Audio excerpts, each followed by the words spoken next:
Welcome to WMITV News, brought to you by Horn Auto Center on the west deuce of Clubs in Show Low, the Chevy store that saves you more.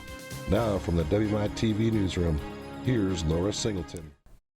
I'm Laura Singleton from WMITV News. We're coming to you today from Show Low TV studios with Stephanie Ray of Arizona at Work. Stephanie, tell us a little bit about what Arizona at Work does and your role with the organization. Sure. So Arizona at Work is the statewide workforce development system. So we are funded through the Department of Labor, United States Department of Labor. We like to say that our services are prepaid by taxpayer dollars. So what we do is we help businesses find and retain good employees. We help with training of employees. So it's a statewide network, and then that statewide network is divided into 12 local workforce areas. So we represent the northeastern Arizona workforce area, and that is encompassing Navajo, Apache, and Gila counties. So my role there, I work as the executive director of the local workforce board. The local workforce board is tasked with ensuring that those funds are used to really meet the needs of the area's economy. And so the workforce board is made up of business owners as well as training providers and other partners within the workforce system to make sure that we are meeting the needs of the employers and providing the training for the job seekers that those employers need. At any given time then, you are helping and assisting employers and employees, potential employees, in Navajo, Apache, and Gila County. Correct. Which is a very large area.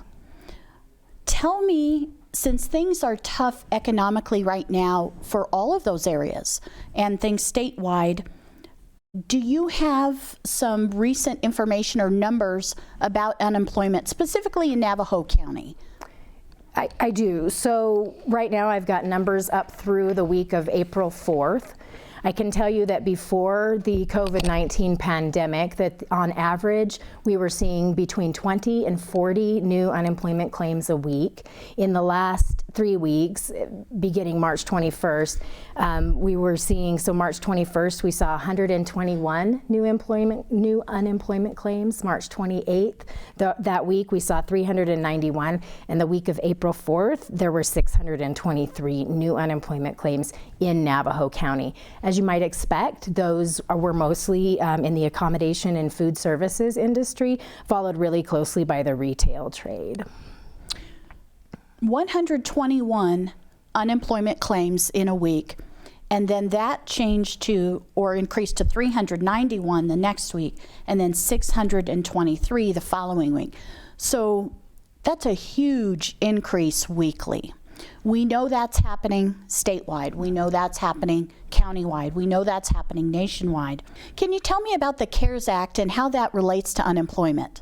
Sure. So one of the provisions of the CARES Act, it actually expanded eligibility for unemployment. So generally, somebody has to meet very specific requirements for the amount of time they've been on the job, what their earnings history has been. The earnings history has to be documented, meaning they have to work for an employer who reports those wages into the unemployment system. The CARES Act expanded that eligibility. So now part-time workers, workers without a long work history, self-employed workers, independent contractors who work on a 1099 basis are all now eligible if their income has been impacted by the COVID-19 crisis.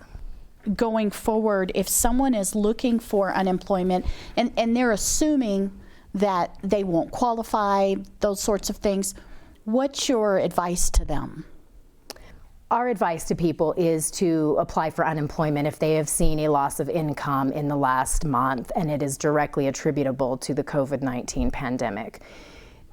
There are two different types of benefits. There are the state benefits that have always been in place, and then there are the CARES Act benefits. And so it might take a little bit more time to get those CARES Act benefits in place, but they apply using the same mechanism through the state unemployment system, and they will most likely be eligible for one, even if they're not eligible for the other. People that want to apply for unemployment, where should they go first? Should they go online? Should they call the DES office? Tell me about that. We are telling people to use the online application process at azdes.gov. Given the situation, our DES offices are mostly virtual services right now, and as you can imagine, the 800 number is seeing quite an influx of calls, even though the state has greatly increased the staff at that call center. And so if people have an issue with the online application process, they can then call the 800 number to get additional assistance.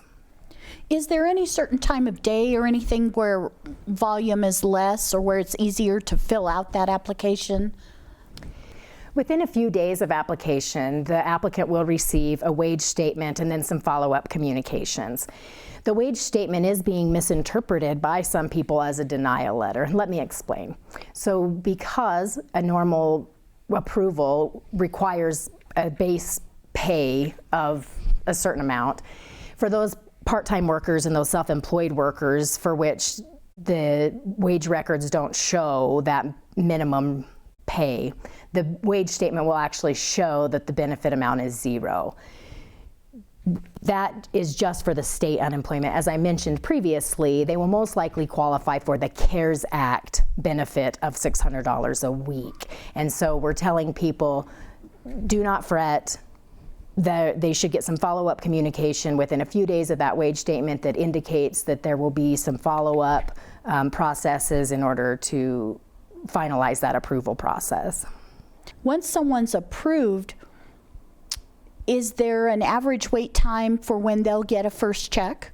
So the processing time before the approval happens, before this happened, this large amount of applications, it would take about 14 days for the approval process. That's slightly longer now. And then it could take up to 21 days after that for processing of the first check. So it can take a few weeks before they get a check. Once those benefits are being paid, however, they will be retroactive to the date of the application. There's no longer a waiting week, and so from the moment that they've lost income, they are eligible. So while it might take a while, they should get some benefits worth several weeks of payments quite in quick succession after they start getting those benefits. If someone is denied on their application, what should they do?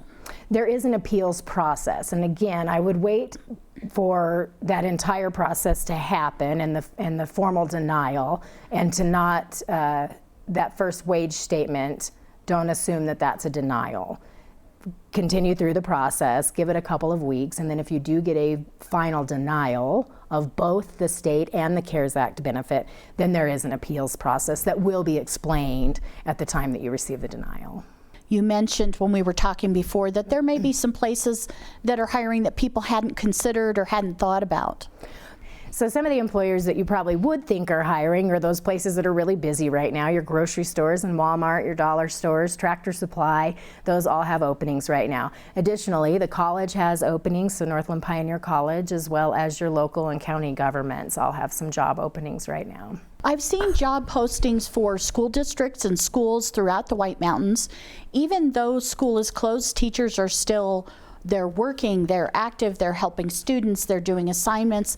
Is that the case that you are aware of? That is a good point, Laura. There are still needs within the school system, not only for teachers, but those support staff. The children not being in school doesn't negate the need for those support staff, maintenance, and that sort of thing. So yes, there are still job openings there as well. If a person doesn't have internet, or they've been out of work, so they're low on funds, maybe that's some service that they're having to shut off. What are some places they can go where they can get online with a device and still apply for unemployment? So there are a couple of options that people can look into. Sparklight, for one, has Wi-Fi for free in their parking lots, and so people can go to the parking lot at the local Sparklight.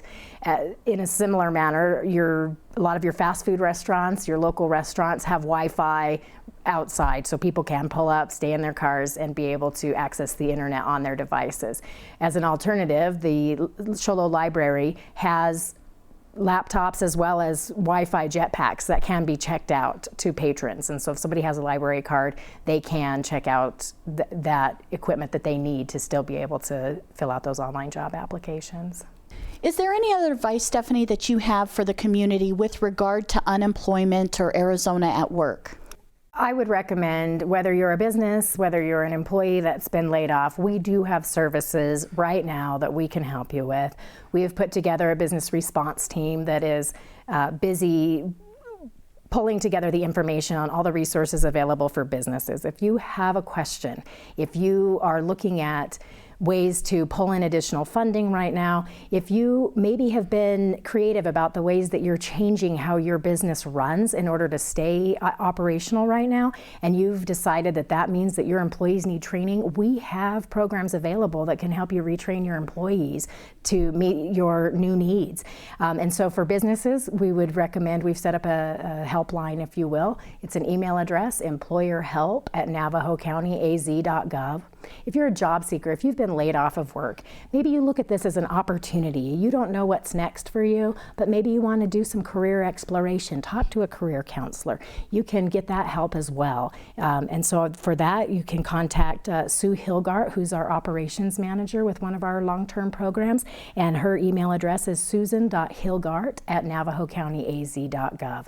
And so really, we have stuff available for people. We are here to help in this time of uncertainty. We would love to be able to provide assistance on both sides of the fence.